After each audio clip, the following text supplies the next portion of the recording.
बच्चों पिछली क्लास में जो मैंने लेक्चर अपलोड किया था उसमें एक बच्चे का कमेंट आया है और ये कमेंट एक्चुअली इतना इंपॉर्टेंट था कि मुझे आप लोगों के सामने स्क्रीन पे इसको लेके आना पड़ा।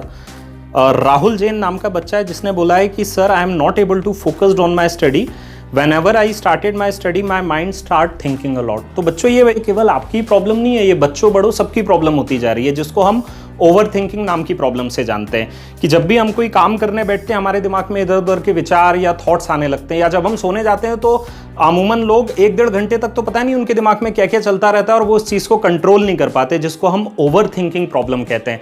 आपको मालूम है बच्चों, नेशनल साइंस फाउंडेशन ने कुछ साल पहले एक आर्टिकल पब्लिश किया था। उस आर्टिकल में उन्होंने बताया था कि एक एवरेज ह्यूमन एक दिन में 12,000 से 60,000 थॉट पर डे थिंक करता है।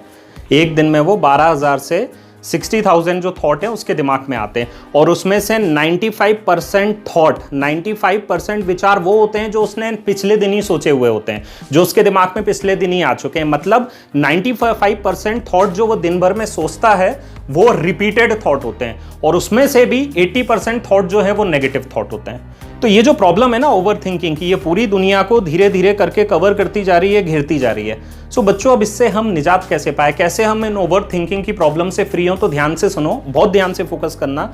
देखो बच्चों, जिन लोगों का टारगेट फिक्स होता है, जो अपने टारगेट को लेकर 100% समर्पित होते हैं, जो बिल्कुल फोकस्ड होकर अपने टारगेट की तरफ दौड़ लगाते हैं, उन्हें कभी भी ओवर थिंकिंग की प्रॉब्लम नहीं घेरती है। आपको मालूम है भगवत गीता में भगवान कृष्ण ने भी ओवर थिंकिंग से बचने के लिए 2 रास्ते बताए। एक तो मीडियम उन्होंने बताया है भक्ति, और भक्ति से भी श्रेष्ठ माध्यम जो उन्होंने बताया है वो है आपके कर्म। विद्यार्थियों, आपके लिए जो कर्म होंगे वो क्या होंगे? आपकी पढ़ाई।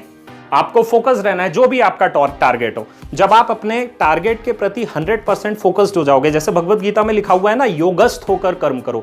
योगस्थ मतलब, योग का मतलब क्या होता है? अपने दुनिया भर के विचारों को कंट्रोल कर लेना और एक जगह फोकस कर देना। तो बच्चों जब आप योगस्थ होकर कर्म करोगे ना, मतलब अपनी पढ़ाई करोगे, तो उसी समय उसी क्षण आपकी जो ओवर थिंकिंग की प्रॉब्लम है ये जड़ से समाप्त होना शुरू हो जाएगी और एक समय ऐसा आएगा कि आपको ओवर थिंकिंग की प्रॉब्लम खत्म हो जाएगी।